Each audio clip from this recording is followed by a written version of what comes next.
Tujuan dari Rakai Pikatan sendiri menikahi itu ya, salah satunya mengembangkan itu, ingin mengekspansi, ingin Megahkan lah ya. menunjukkan kebesarannya, kemudian juga reputasinya, dan ingin membangkitkan lagi Wangsa Sanjaya. Dan perlu dicatat bahwa agama-agama klasik ya itu masuk di abad ke-4 Masehi dan menyinggung ya atau dianut atau dipeluk oleh kalangan-kalangan bangsawan pada waktu itu. Walaupun itu menyebar, tetapi di beberapa bagian di kalangan bawah tentunya ya itu tidak semuanya menganut agama ini. Jadi kebanyakan adalah penghayat kepercayaan.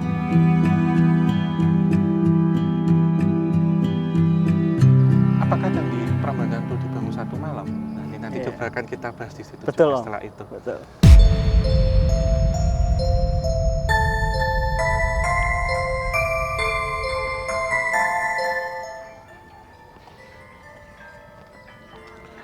Assalamualaikum warahmatullahi wabarakatuh. Salam rahayu, rayu bagi kita semuanya. Kembali lagi di mana, Mas Ame? Balik lagi di KTJ, Gerbang Antar Dimensi. Gerbang Antar Dimensi. Dan ini kita akan syutingnya ini luar biasa megah ini.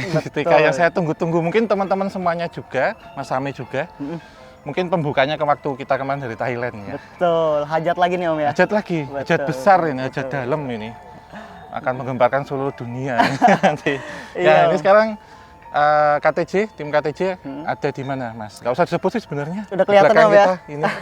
Nah, kita bisa di sini tuh terima kasih juga buat TWC atas kepercayaannya mau kerja sama bareng kita Om ya. Iya, dan ini sebagai pembuka. Betul. Collab antara KTJ dengan Prambanan. Betul.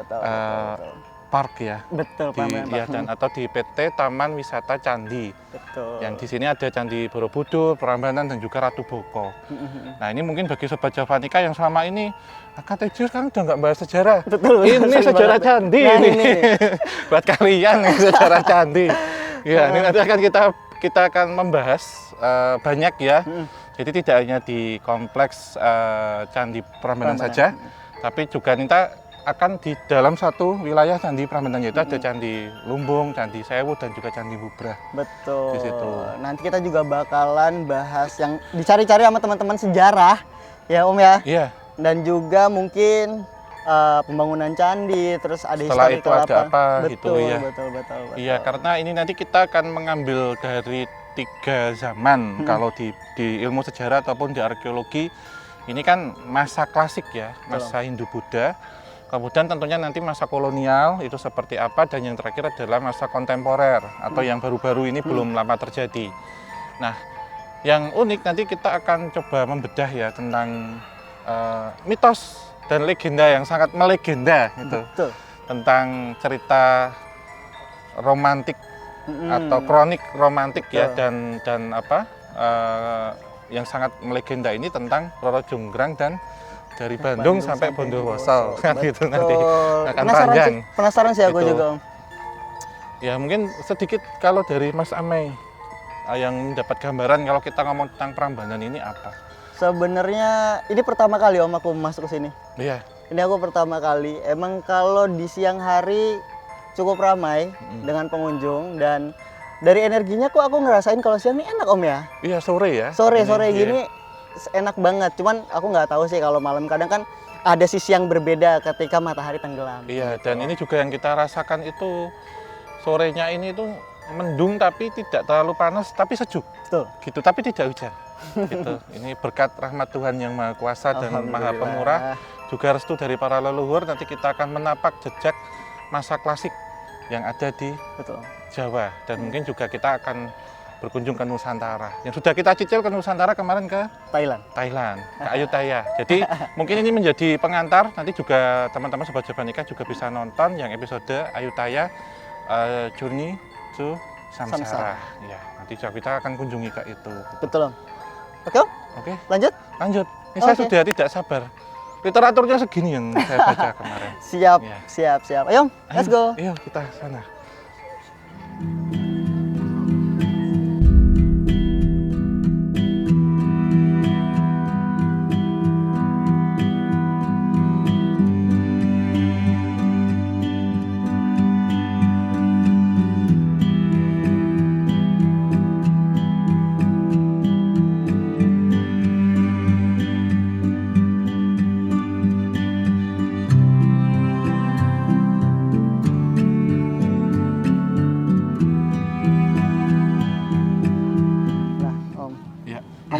masalah kompleksitas nih Om ya.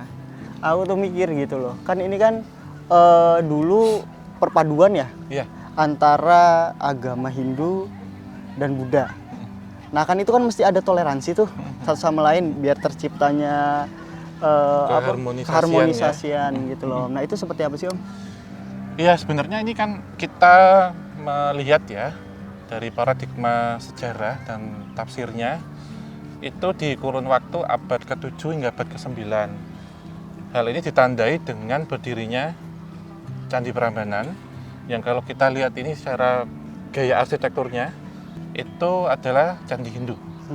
Sementara di satu kompleks yang sama itu ada candi lain yang gaya arsitekturnya adalah candi Buddha.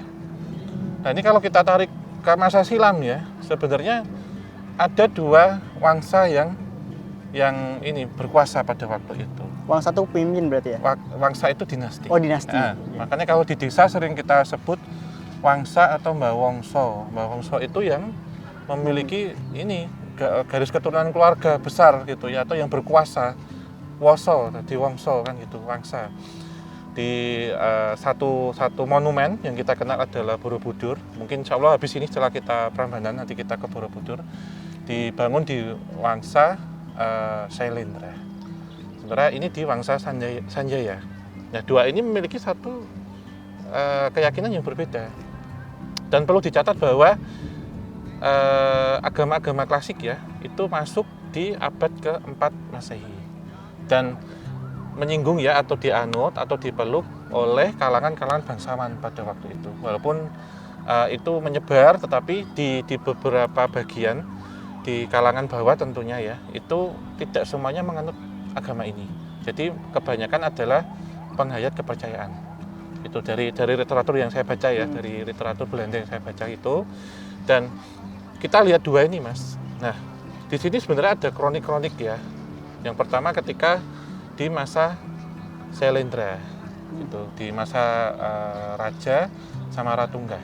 Jadi beliau ini memiliki satu putri yang nanti juga akan naik tahta yaitu Pramudiawardhani yang menikah beda agama pada waktu itu ya dengan Rakai Pikatan dari wangsa Sanjaya yang ada di sini itu. Nah dari pernikahan ini itu sebenarnya kalau kita lihat ini pernikahan beda agama Mas. Ini juga polanya kan terulang ketika ratusan tahun kemudian. Itu Ken Dedes dengan Ken Arok itu juga nikahnya beda agama. Nah, tapi kita akan bahas di sini dulu. Nah, di sini tentunya wangsanya adalah Hindu, sementara yang diperistri ini adalah seorang Buddha. Sehingga sebelum candi ini dibangun, memang kita lihat ada banyak sekali candi-candi berarsitektur atau berlanggam Buddhisme gitu. Salah satunya yang ada di sana adalah Candi Kali Bening atau kita kenal namanya adalah Candi Kalasar. Kemudian sekitar situ juga dibuatkan tempat para ini ya biku Bante itu untuk studi itu yaitu Candi Sari. Kemudian nanti juga akan kita kunjungi di sana ada Candi Sewu, Lumbung dan Bubra. Nah, kemudian ketika itu dibangunlah satu tempat peribadatan atau tempat untuk mendedikasikan yaitu adalah Candi Prambanan. Itu yang ada di sini gitu. Yang di sini tentu beraroma Hindu gitu. Sementara ini sebenarnya uniknya juga dikelilingi dengan banyak candi Buddha gitu. Ada Candi Plausan juga di sana. Dan Candi Plausan kalau kita lihat itu dalam pembangunannya itu melibatkan dari dua belah pihak ini. Jadi dari pendeta Hindu dan juga para biksu dari Buddha. Gitu. Nah ini nanti proses pembangunannya seperti apa nanti akan kita perdalam lagi. Gitu berdasarkan kitab Manasara Silva Sastra. Gitu seperti apa dalam pembangunannya gitu.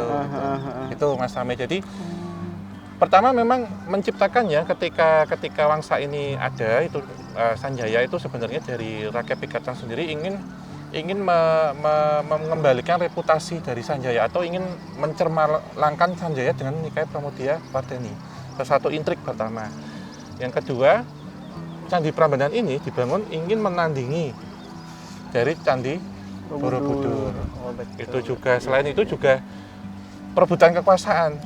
Karena ada juga bahwa pendapat-pendapat ya atau paradigma dari Candi Prambanan ini dari Wangsa Sanjaya. Wangsa Sanjaya itu ingin mengekspansi kekuasaan dan wilayah. Itu sampai daerah yang kita kenal sekarang jadi Magelang, Temanggung sampai Wonosobo. Sehingga istana-istana pada waktu itu kalau persisnya di mana sukar diketahui, Mas. Tapi monumennya ada di sini. Jadi ini cuma monumen, Om ya? Iya, boleh dibilang sekarang menjadi satu monumen. Gitu. Dan kalau kita sebut nama Prambanan, itu kan sebenarnya berasal dari Brambanan, para Brahmana. Gitu. Itu kenapa nanti juga akan kita bahas nama-nama itu. Dan juga daerah ini dulu seperti apa, termasuk yang paling menarik yang dari dulu saya ingin menyampaikan bahwa sistem teknologinya. Ini yang nanti cobakan kita membuka tafsir dan paradigma sejarah kita nih tentang legenda yang melegenda itu dibangun satu malam. Apakah benar dibangun satu malam? Nanti akan kita lihat lebih dalam gitu. Oke. Jadi emang ini ya, Om, semua tuh asal mulanya itu berarti dari pernikahan. Iya. Dari pernikahan sehingga terjadi sebuah toleransi. Ya, Om ya, toleransi antara Hindu dan Buddha. Iya. Gitu. Nah, ada nggak sih, Om, maksudnya kan ini perbedaannya cukup lumayan banyak ya, gitu antara umat Hindu dan Buddha. Nah, ini ada nggak sih, Om, kayak semacam kayak konflik ketika awal mula ini dibangun gitu loh? Iya, kalau ini dibangun tentunya kalau kita lihat ya bahwa toleransi itu sudah ada sejak lama, Mas, karena sudah ada beberapa penganut Buddha yang ada di sini, kemudian itu diperkuat ketika Pramudia Wardhani diperistri ya. Dan kalau kita lihat memang pembangunannya itu sudah ada, gitu. Peninggalannya itu sudah ada. Jadi Prambanan ini justru dibangun ketika beberapa candi-candi Buddha yang lain itu sudah ada, gitu. Kemudian ini semakin bersinar gitu loh, Mas. Justru tujuan dari Rakai Pikatan sendiri menikahi gitu ya. Salah satunya mengembangkan itu, ingin mengekspansi, ingin menunjukkan kekuasaan, kebesarannya, kemudian juga reputasinya, dan ingin membangkitkan lagi Wangsa Sanjaya, gitu.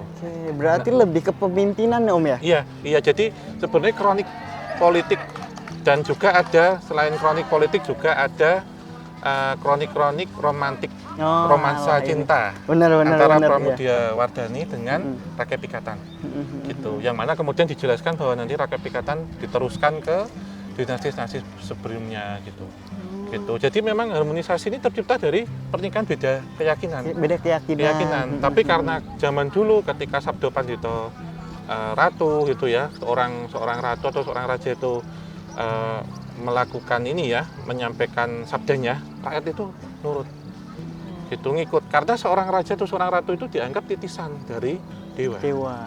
Dari seorang dewa, gitu. Karena ini pun juga menggambarkan seorang Dia Balitung yang digambarkan Siwa. Itu nanti akan kita sampaikan mengapa di Jawa terutama itu banyak Hindu Siwa. Jadi sebelum saya tutup ya, bahwa banyak candi kalau kita lihat ya itu beraliran Buddha Mahayana, yang Buddha, kemudian yang Hindu itu Hindu Siwa, gitu. Tapi untuk aliran Buddha Mahayana tidak kita bahas sekarang, kita nanti fokus ke sini dulu. Ke aliran Siwa seperti apa? Tadi kan kita udah bahas sedikit tuh tentang Prambanan dan mungkin asal mulanya seperti itu, Om ya.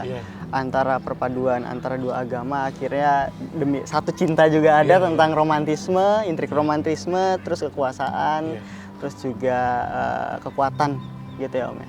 Nah, kita kan gak cuma berdua, Om, di sini. Ada satu tim kita lagi, Om, yang keren sebenarnya. Cuman emang jarang mau muncul ini. Ya udah, dia tuh lagi gambar-gambar gitu, Om, tentang apa yang ada di sini gitu loh. Iya, nanti coba kita akan merekonstruksi kejadian lampau ya. Jadi ya saya tertarik gimana waktu itu sistem sosial masyarakatnya, Mas. Sepakat. Juga waktu periode konstruksinya itu sebenarnya. Apakah di sini memang cuman candi-candi itu apa memang di sini ada perkampungan misal, ya. Dan sistem dari tata negaranya itu seperti apa gitu ya. Maksudnya kesehariannya. dan teknologi pembangunannya ini. Ya, Ini menjadi pertanyaan sebenarnya. Kita coba rekonstruksi ulang nanti itu seperti apa gitu. Ayo, sekarang kita langsung samper aja Mbak Olida. Kita pindah ke sana berarti ya. Oke. Cari.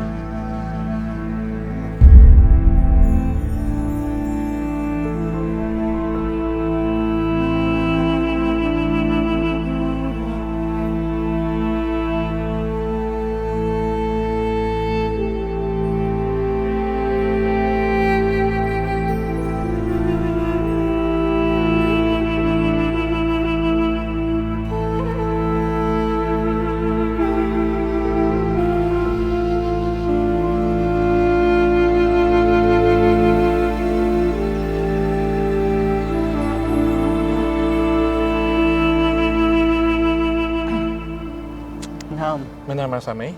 tadi kan Setelah kita jalan-jalan mengamati.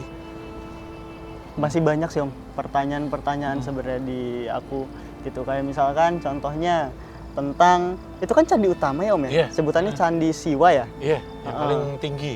Katanya di situ juga apa ya, ada legenda ya Om, Iya, iya. ada legenda yang terkenal gitu kayak Iya. Ramayana.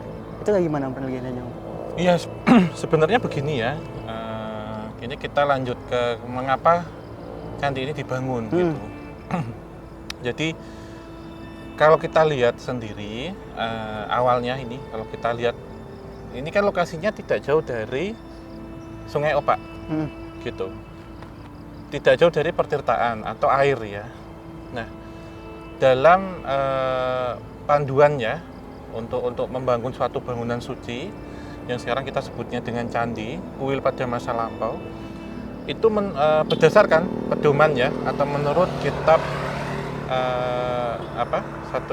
satu kitab ya, menyebutkan di situ, Manasara Vastu Sastra di situ, Vastu Sastra menyebutkan di situ bahwa satu bangunan suci itu dibangun tidak boleh jauh ataupun harus berdekatan dengan air atau mata air, sumber air. Yang berikutnya bahwa hal yang terpenting harus juga memperhatikan tentang sistem tanah yang meliputi daya dukung tanah, kemudian juga struktur, kepadatan, porositas, ataupun juga kesuburan gitu. Nah, dalam pembangunan ini mengikuti kaidah Manasara Vastu Sastra, kitab Manasara Vastu Sastra tadi, beberapa orang ya, kalau kita sebut ya, di sini seperti arsitek, kemudian juga insinyur sipil pada waktu itu, dan juga pemuka agama, itu menggunakan 3 metode dalam pengecekan lokasi, Mas Amei. Yang pertama, mereka akan menggali satu lubang. Dari lubang itu kemudian diisi tanah galian itu. Jika tanah itu turun atau gembur, berarti tanah itu porositasnya kurang dan daya dukungnya kurang. Jadi ketika ada bangunan nanti dia akan ambles. Yang berikutnya adalah dikasih air, dan air itu didiamkan semalam. Kalau air itu kemudian habis, maka itu tidak boleh dibangun. Porositasnya tinggi, daya resapnya juga tinggi. Jadi diharapkan air itu tetap mengenang. Yang terakhir, biasanya nanti akan diuji dengan menabur biji-bijian. Salah satunya biji wijen ataupun biji kacang gitu ya. Jadi ketika itu tumbuh dalam 3 hari, berarti ini menjadi tanah Brahma atau tanah Brahman, sehingga cocok untuk didirikan candi atau bangunan suci di situ ya. Nah, kalau kita lihat secara ini, Sungai Opak atau Kali Opak ini pun akan tersambung langsung ya dengan Gunung Merapi di utara. Iya, selain itu, selain sumber pertirtaan sumber air, yang kedua melimpahnya bahan baku pada waktu itu. Jadi struktur batu yang dipergunakan di Candi Prambanan ini itu adalah batuan andesit, itu atau batu hitam. Jadi itu diambil dari sini. Kemudian leluhur kita itu sangat tahu betul dengan mitigasi bencana, bahwa sering terjadi bencana alam, baik gunung meletus secara vulkanik atau gempa tektonik. Hal ini yang belum lama ini kita ketahui masih aktif Gunung Merapi, dan yang kedua adalah sesar Opak itu masih aktif. Bahkan 2006, 27 Mei tahun 2006 itu terjadi gempa. Iya, sehingga tidak boleh terlalu ini ya dekat ataupun terlalu jauh gitu jauh, ya. Dan uniknya pada masa lampau, aliran dari Sungai Opak itu persis atau mendekati dengan Candi Prambanan. Ya. Nah, ini yang kita kenal sekarang, Opak yang ada sekarang itu diluruskan waktu proyek pembangunan. Oh, tadi Gitu. berarti aslinya nggak kayak gini Om ya? Nggak kayak gini. Jadi aslinya itu berkelok. Kalau kita lihat strukturnya sistem sungai, teknik sungainya itu dia Mungkin kayak berkelok. Amazon kayak gitu kali ya. Kemudian kan berkelok gini Mas, itu diluruskan.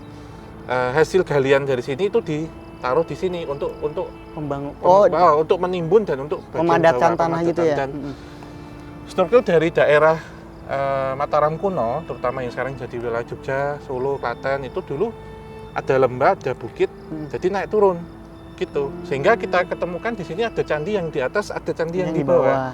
Sebagai contoh, Candi Sambisari itu ada di bawah. Ini terjadi ketika itu. Nah, maraknya terjadi bencana itu yang kemudian penganut Hindu ya itu menganggap bahwa Dewa Siwa itu sebagai dewa pelebur gitu, sehingga yang diutamakan. Jadi kalau kita lihat di sini ini adalah candi Trimurti untuk 3 dewa utama, yaitu Dewa Siwa sebagai sang dewa pelebur, kemudian Dewa Brahma sebagai sang dewa pencipta, dan yang terakhir adalah Dewa Wisnu sebagai sang dewa pemelihara. Atau jika secara urutannya Brahma, Wisnu dan Siwa. Itu sehingga disebut Candi Trimurti. Nah, berdasarkan beberapa bukti-bukti peninggalannya, seperti salah satunya Prasasti Siwagrah itu yang menjelaskan di situ tempat ini memang dimuliakan atau diresmikan secara agung untuk penghormatan Siwa Mahadewa gitu. Di mana di dalam prasasti Siwagrah itu terdapat satu sengkolo atau candra sengkolo mewayung Gunung Sangwiku. Sengkolo itu apa? Sengkolo itu penanda waktu. Mewayung Gunung Sangwiku yang di situ bertarik angka 778 saka atau sekitar 856 Masehi. Ditambahkan ada rumusnya. Itu memang untuk memuliakan Siwagrah, rumah Siwa, Siwa dan Gra.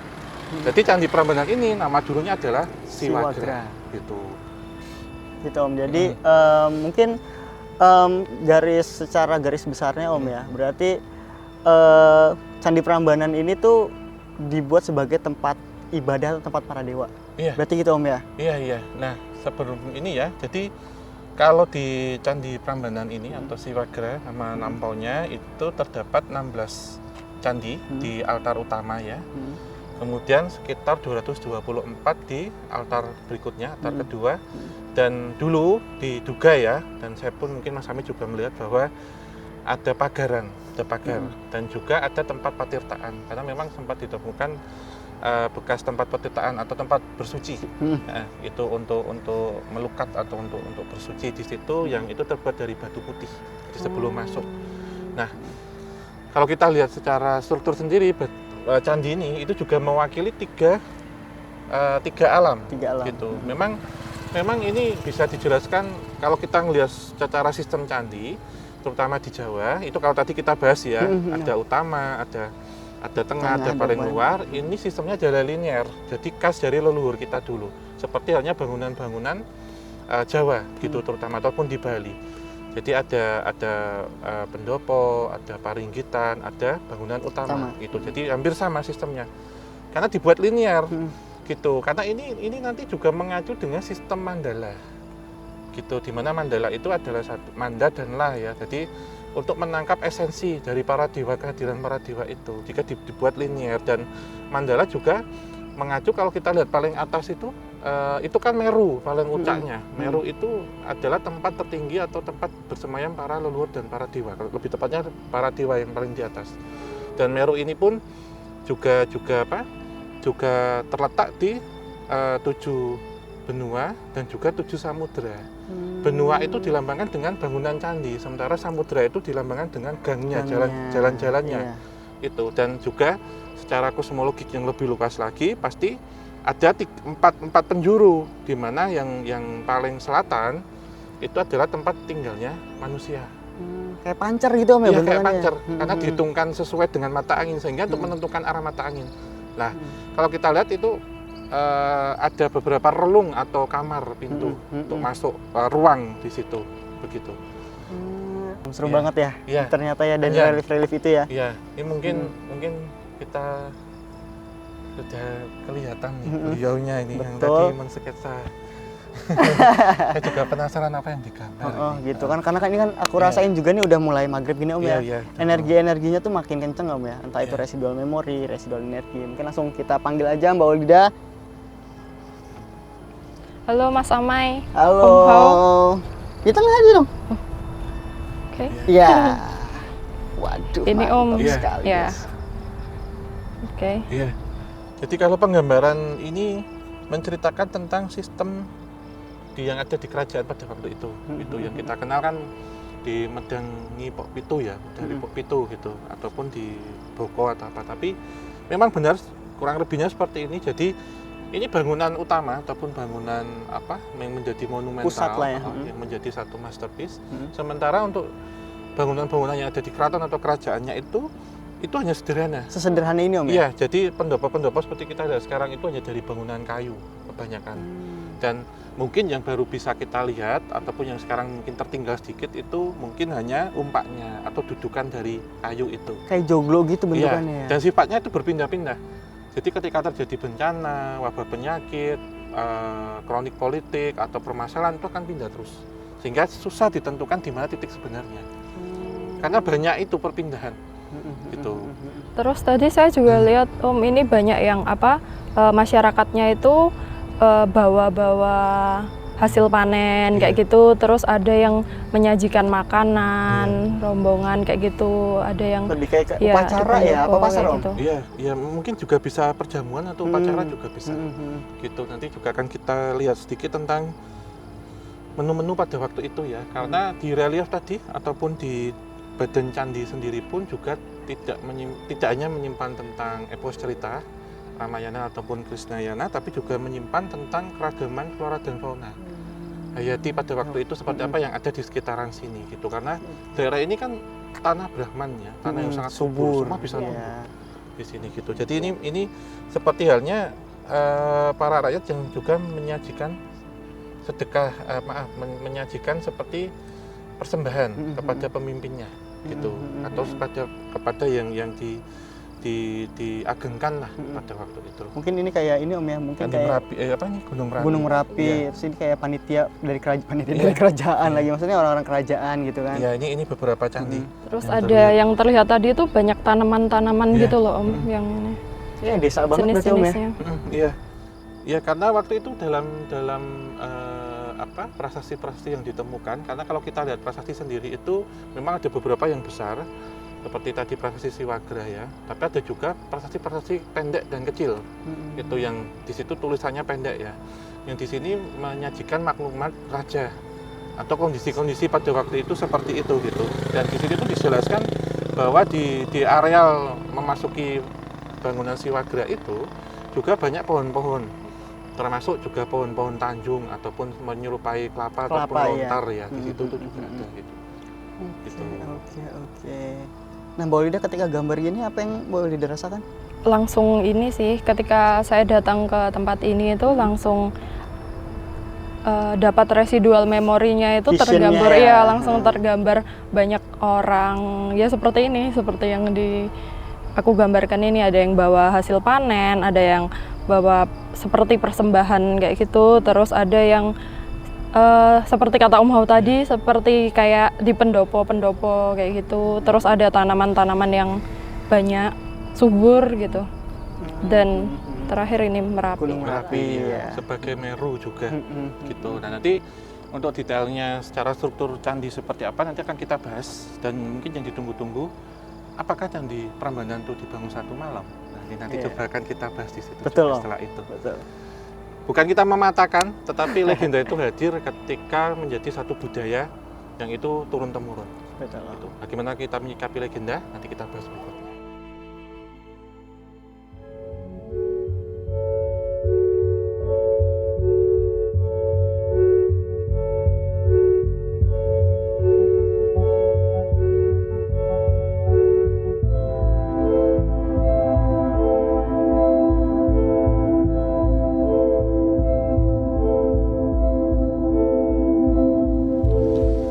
Anginnya sembribit. Enak Ini. banget ya Om. Iya, Mudah-mudahan nggak hujan Om ya. insya Allah. Nah Om, Ya. lanjut. Ya, kaget. ya. Gimana Mas? Sangat Lanjut nih. bersemangat ini. Kita lanjut. Mm. Aku penasaran soalnya tadi tentang Dewi Durga Mahesa ini Om. Oh iya. Apa sih kaitannya sama legenda Roro Jonggrang? Ya, ya. Jadi Dewi Durga ini digambarkan perempuan cantik, cantik jelita ya. Tetapi memiliki ini ya, seperti apa? Tangan. Jadi yang seperti tambahan-tambahan tangan, bisa 4, 8, 6, Ada 8, yang bisa gini, 10. ada yang gini, Iya. ada yang gini. Nah, dari setiap ini pasti memegang senjata. beberapa laksana atau senjata Armamen. senjata itu gitu. Nah, di situ seorang Durga membawa tombak ataupun membawa trisula mengendarai macan Oh iya. atau harimau gitu. Di sisi lain juga disebutkan singa, tapi kalau di Jawa lebih lazim Durga itu mengendarai harimau atau macan melawan sang Mahisasura yang menggerakkan Asyura Iya. untuk menyerang Swargaloka. Swargaloka. Ya. Nah, Dewi cantik ini atau Dewi Durga ini diberi nama oleh Dewa Siwa yaitu Candika. Candika. Yang ini menginspirasi nama-nama bangunan suci yang terbuat dari batu sekarang menjadi nama candi. Karena banyak sekali ditemukan patung Durga Mahisa Suramartini atau arca ataupun pahatan di Relief relung gitu ya. relief ya. Nah, atas keberhasilan menumpas Asyura, maka Durga menjadi Durga Mahisa Suramartini yang bermakna Durga sang pembunuh atau penumpas Asyura atau Sura. Perempuan padahal itu Om ya? Iya. Tapi sifat dari muncul dari kemarahan para dewa, dari keroda para dewa. Nah, di situ disimbolkan dengan apa? Posisi di bawahnya ini ada Mahisasura. Gitu. Jadi posisinya seperti ini dan menekan atau Injak. menekan Mahisasura dan di sini juga tangan kiri memegang sosok raksasa cebol. Nah, raksasa cebol itu perwujudan dari inti Mahisasura atau Asura itu yang keluar. Gitu. Jadi disimbolkan itu. Gitu. Jadi Mahisa Suramardini atau Durga Mahisa Suramardini atau Durga sang pembunuh atau penumpas Asura. Nah, posisi dari Dewi Durga Mahisa Suramardini ini menghadap ke utara. Yang arah utara itu adalah arah kematian. Ini juga dalam perhitungan Feng Shui juga begitu. Ada pengaruh ada. Iya, jadi disebutnya adalah Dewi Kematian, tapi dalam arti positif. Kematian membunuh sifat buruk dari dalam diri. Gitu. Dari Asura itu sifat buruk dari dalam diri, gitu. Nah, hadirnya dari Durga Mahisa Suramardini ini diyakini oleh kaum atas pada waktu itu untuk bersemedi atau untuk berserah, untuk menghilangkan sifat buruk dari dalam tubuh. Nah, diyakini oleh beberapa yang lain, maaf ya, dari juga kaum bawah itu mereka menganggap bahwa kehadiran dari Dewi Durga ini pun juga untuk untuk menarik ataupun untuk membasmi sesuatu hal buruk, sifat buruk, misalkan tidak enteng jodoh, rezeki yang seret, reinkarnasi atau karma yang kurang baik. Ini nanti yang menghasilkan aliran lain yaitu tantra. Gitu ya, ini mungkin kita bahas di lain cerita karena di tantra ini kan ada pandangan dan ada pengiwa. Nah, itu lebih luas karena di masa Majapahit pun juga Dewi Durga ini ada Durga Ranini, Mas. Itu yang digambarkan di situ bertari, menyeramkan gitu ya. Ini ada di Candi Suku di daerah Karanganyar. Ya. Nah, kemudian kalau kita sebut apa hubungannya dengan Roro Jonggrang gitu ya, bahwa kalau kita lihat dari etimologi kata Roro Jonggrang, Roro itu kan gadis, Jonggrang itu boleh mengarah pada seorang perempuan dengan pinggang yang ramping atau langsing ya, atau tinggi gitu, jonggrang atau jangkung gitu. Nah, ini berkaitan juga dengan asumsi atau penyebutan dari Putri Boko gitu. Putri Boko. Iya, tapi sebenarnya ini menjadi satu legenda yang sangat melegenda gitu, yang menceritakan bahwa Candi Prambanan ini selesai dibangun dalam waktu 1 malam. Wah, itu sih Om, bener Om. Itu ya. Nah, kalau kita lihat ya, kenapa hadirnya cerita ini sebenarnya berasal dari buah pikir menjadi satu produk budaya pada waktu itu. yang ketika dianggap bahwa saat Candi Prambanan ini belum direnovasi, itu satu tempat yang menakutkan atau jangan sampai orang datang ke situ. Angker Kenapa? atau Iya, gitu angker ya. atau wingit. Mm-mm. Karena banyak orang yang ketika datang dari tempat ini kemudian pulang itu sakit, salah satunya terkena malaria. Gitu. Karena kan masih ada genangan air pada waktu itu ya. Dan dikisahkan juga ini menjadi satu legenda bahwa dulu ada seorang putri raja yang kemudian ingin dipinang oleh seorang pangeran yang bernama Bandung Bondowoso karena ingin menolak cintanya, tapi ditolak secara halus, diminta syarat candi dipinggirkan waktu 1 malam. Tapi Roro Jonggrang di situ adalah curang. Ketika mendekati waktu yang ditentukan, Bandung Bondowoso akan selesai, kemudian disabotase dengan membakar jerami yang akhirnya nampak oleh para bolo sewunya ya, para entitas-entitas sastra pada waktu itu takut di sana sudah fajar sehingga tidak bisa dijadikan. Nah, karena mintanya 1000 candi dan yang sudah jadi 999, maka candi terakhir adalah dirimu, yaitu Roro Jonggrang ini yang kemudian menjadi patung, dikutuk menjadi patung dan kita kenal dengan Durga Mahesa Suramardini. Tetapi saya pun juga mungkin tafsiran kita ya dari tim KTJ sendiri, kalau kita lihat secara ornamen dari Arca Siwa yang ada di sini itu pun juga bisa merepresentasikan perwujudan dari Raja Dyabalitung. Nah, Roro Jonggrang ini pun juga bisa merepresentasikan dari wujud permaisuri waktu itu, entah Pramudiawardhani ataupun juga dari sosok Roro Jonggrang ini sendiri gitu. Penggambarannya Mas gitu, karena menyerupakan kan diagungkan gitu secara sekilas gitu.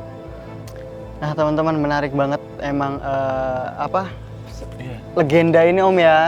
Sampai sekarang mungkin dari teman-teman kecil terus sampai sekarang itu cerita itu terus turun temurun Om ya. Nah itu kira-kira ada nggak sih Om pesan-pesan dari legenda tersebut buat kita? Iya, tentunya begini, ini kan menjadi satu cerita ya, bahwa orang dulu ketika melihat satu bangunan besar itu menganggap itu tidak mungkin dibangun oleh manusia. Secara pemikiran asumsi umum ya, dibangun hanya waktu 1 Maret. Tetapi kalau kita berdasarkan bukti peninggalan yang ada, misalkan prasasti di situ ataupun literatur lain, bahwa pembangunan ini tidak bisa dilakukan 1 malam Mas, butuh waktu puluhan tahun. Karena melalui beberapa raja-raja dalam satu wangsa gitu, dan tercatat hampir 50 tahun, 60 tahun dalam pembangunan itu, dan itu bertahap, jadi nggak bisa langsung jadi gitu ya. Dan dalam pembangunannya sendiri kan arca diletakkan dulu, kemudian baru candi itu dibangun gitu. Setelah jadi itu ada pemberkatan dengan macam-macam, dan ketika bangunan itu sudah jadi seperti ini masih dalam wujud polos ya, baru dipahaskan relief. Dan itu nggak boleh salah. Ketika salah itu harus dimasukkan ke dalam badan candi.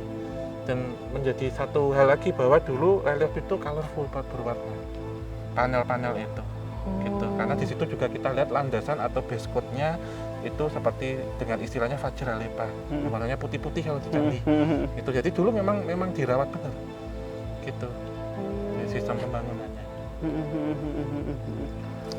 Jadi emang ya, maksudnya mungkin suatu fakta Om ya, yang mungkin nggak banyak orang tahu kali ya, dari legenda yang emang turun-temurun. Ternyata itu sekarang kan zaman udah modern Om ya, segala hal bisa diteliti gitu. Terus apalagi melihat sejarah-sejarahnya yang tercatat gitu kan, bahwa memang membangun sesuatu yang besar itu bisa juga dilakukan oleh manusia gitu Om ya. Apalagi orang zaman dulu kan nggak ada handphone, nggak main Facebookan gitu, nggak kepikiran aduh pinjol berapa gitu kan, atau judol atau gimana gitu Om ya. Lebih fokus dia dedikasi untuk apalagi membangun sebuah tempat peribadatan. Dan itu juga dibangun dengan rasa sukacita dan pengabdian 100% Mas. Jadi mungkin ya tidak ada korupsi pada sehingga meninggalkan satu masterpiece. Betul. Biasa, pakai hati Om ya. Iya. Pakai hati bikinnya, dengan hati-hati tadi juga, dengan teliti. Kalau ada yang salah langsung dimasukkan ke badan candi. Dan kalau kita lihat ini sudah jadi kayak gini, kalau salah kan bisa mugar semuanya Mas. Itu. Perhitungannya juga harus matang banget. Nah, Ini sebenarnya kita masih ada satu tempat lagi Om, Iya. gitu yang menarik. Mungkin tadi udah ngebahas tentang dari masa lalu, terus zaman Belanda dan zaman sekarang. Oke, kita lanjut aja langsung ke tempat selanjutnya. Iya, Oke teman-teman. lewat sini ya. Iya.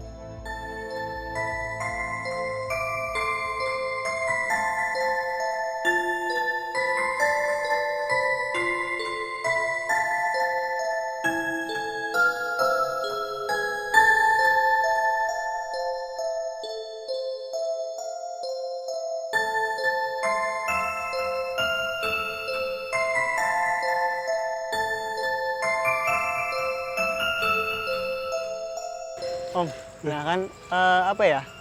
Dari tadi kan kita udah ngebahasnya Om tentang masa lalu, Iya, iya. terus di tengah-tengah Klasik dan kolonial ya. klasik dan kolonial. Nah, kalau untuk zaman sekarang nih Om ya, itu ada nggak sih maksudnya residual energi atau residual memori tentang area sekitaran Candi Prambanan gitu? Iya, kalau tentang sekarang tentu banyak ya. Apalagi ketika di sini dulu juga banyak perkampungan yang sekarang menjadi kawasan dari TWJ sendiri. Perkampungan di situ tentu tidak hanya menyimpan tentang rumah-rumah bagi warga, tapi juga ada pemakaman dan punden dan macam-macam. Itu yang pertama. Yang kedua, ini selain tadi legenda yang menceritakan tentang Roro Jonggrang dan Bandung Bondowoso, tentang membangun candi hanya dalam waktu 1 malam. Kemudian yang menjadi mitos, karena kita harus bisa membedakan antara legenda dan mitos nih Mas. Mitos yang berikutnya adalah kalau membawa pasangan, pacar ke sini pasti putus. Waduh, Nah itu menjadi mitos juga. Ini sebenarnya menjadi satu sugesti yang berasal dari cerita kronik romansa antara Roro Jonggrang dan Bandung Bondowoso. Jadi menjadi sugesti, di mana ketika orang ke sini sebenarnya sah-sah saja ya. Ketika orang datang kemana saja, tapi memang kebanyakan itu akan terjadi. Demikian karena dari satu produk budaya yang diciptakan ini kemudian menciptakan satu energi dari dua memori yang bisa mensugesti. Ketika membawa pacarnya atau pacaran ke sini itu putus. Itu kalau saya mitos ini saya kembalikan lagi tapi benar adanya. mitos-mitos seperti ini tuh memang beda ya Om, tadi ya mitos dan legenda itu beda gitu. Itu harus digarisbawahi sama teman-teman. Memang kadang mitos pun ada yang berkembang di masyarakat gitu untuk apa ya? Untuk memperingati sesuatu atau memberikan peringatan gitu Om ya. Memberikan peringatan untuk tidak melakukan hal A atau hal B gitu. Iya, selain itu juga kalau kita lihat di zaman sekarang ya, ini sempat ada beberapa kejadian sebelumnya itu tentang rombongan wisatawan seperti studi studi tour gitu, anak-anak sekolah yang sempat mengalami kejadian kesurupan massal. Itu yang terjadi ketika di hotel. Nah, ketika kejadian kesurupan massal itu kan melibatkan banyak praktisi. Gitu. Salah satunya karena sudah kewalahan ya, akhirnya dipanggil juga beberapa praktisi yang ataupun orang yang tahu tentang hal ini yang dari Prambanan, dari candi sini. Nah, dari ini kan kalau kita sebut nih bukan orang asli dari sini, dari Jawa Tengah gitu atau dari Jogja, tapi pasti berbahasa Jawa. Nah, ketika ditanya, ada yang bilang tadi saya membawa beberapa selendang. Ada yang membawa beberapa selendang. Padahal kita ketahui di sini tuh nggak ada selendang, semuanya batu gitu. Ternyata itu bentuk dari sanepan. Selendang itu adalah batu kecil yang itu diambil untuk souvenir dan kemudian pada waktu itu suruh kembalikan juga. Nah, kalau berkaitan dengan hal itu tentunya di suatu tempat atau bangunan suci itu pasti ada entitas yang menjaga.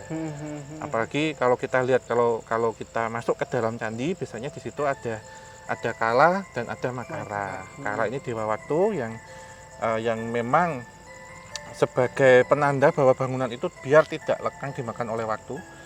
Selain itu juga dewa Kala menolak energi negatif yang masuk. Dan Makara itu lambang dari bawah, dari yang disimbolkan ikan menyerupai hewan air, di mana di situ ada singa, kemudian yang paling bawah itu ada Gana. Gana ini adalah pasukan dari Dewa Siwa. Nah, mungkin bisa kita asumsikan entitas-entitas penjaganya itu yang tidak boleh ketika itu diambil. Namun tadi ketika bangunan ini belum direnovasi banyak Mas sebenarnya penjarahan itu gitu. Tapi bisa saja ketika orang-orang datang ke sini, orang asing ya, entah orang Belanda atau apa, membawa praktisi untuk menetralisir, yang membedakan itu. gitu. Karena kalau kita lihat banyak sekali relung-relung yang arcanya tidak ada, relief yang tidak ada, struktur candi yang hilang dan macam-macam gitu. Terakhir nih Om ya, Iya, kita tadi udah keliling dan udah ngebahas juga tentang dari masa ke masa dan sampai saat ini gitu, dan yang zaman modern dikelilingi dengan warga gitu kan ya.